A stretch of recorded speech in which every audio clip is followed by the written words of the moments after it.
Elektabilitas Ketua Umum Partai Gerindra Prabowo Subianto tercatat mengalami kenaikan yang signifikan sebagai calon presiden dalam pemilu mendatang. Hal ini berdasarkan temuan survei nasional yang digelar Cyrus Network terhadap 1.230 responden pada 24-30 Januari 2020.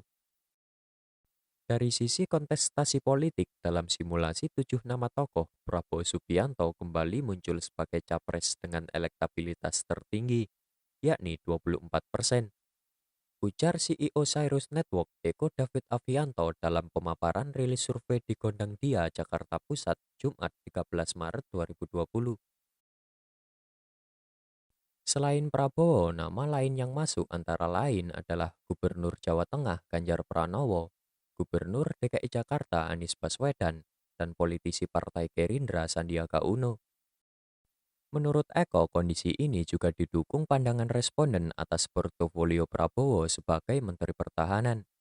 Dia lantas membandingkan elektabilitas Prabowo saat ini dengan elektabilitasnya pada Juli 2019 lalu.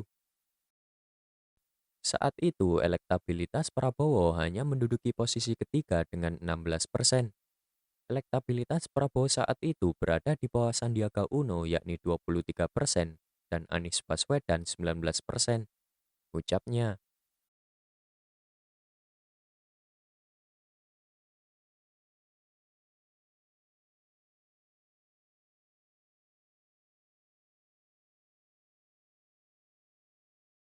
Eko melanjutkan, saat ini Sandiaga Uno masih populer dan mendapat dukungan yang signifikan.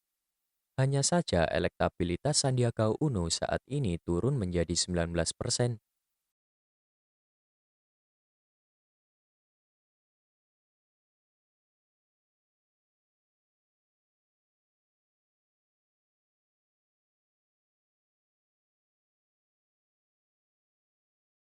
Di sisi lain, elektabilitas Anies Baswedan menurun tajam jika dibandingkan hasil survei pada 19 Juli lalu.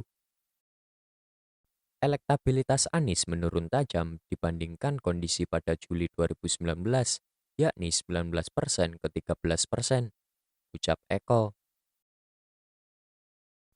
Adapun faktor yang mempengaruhi penurunan elektabilitas Anies Baswedan adalah adanya persoalan penting di DKI Jakarta.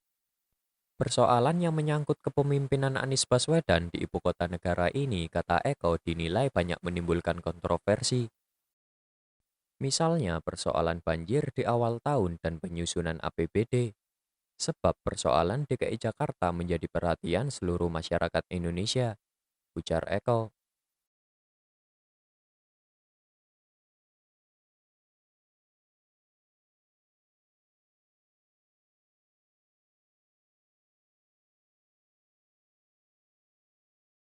Selain 3 nama di atas, ada nama Ganjar Pranowo yang tercatat memiliki kenaikan elektabilitas yang cukup signifikan dari 8,7% ke 13,2%. Tingkat kepercayaan survei sebesar 95% dan margin of error sebesar 2,85%. Survei menggunakan responden tersebar di 123 kelurahan atau desa di 34 provinsi di Indonesia.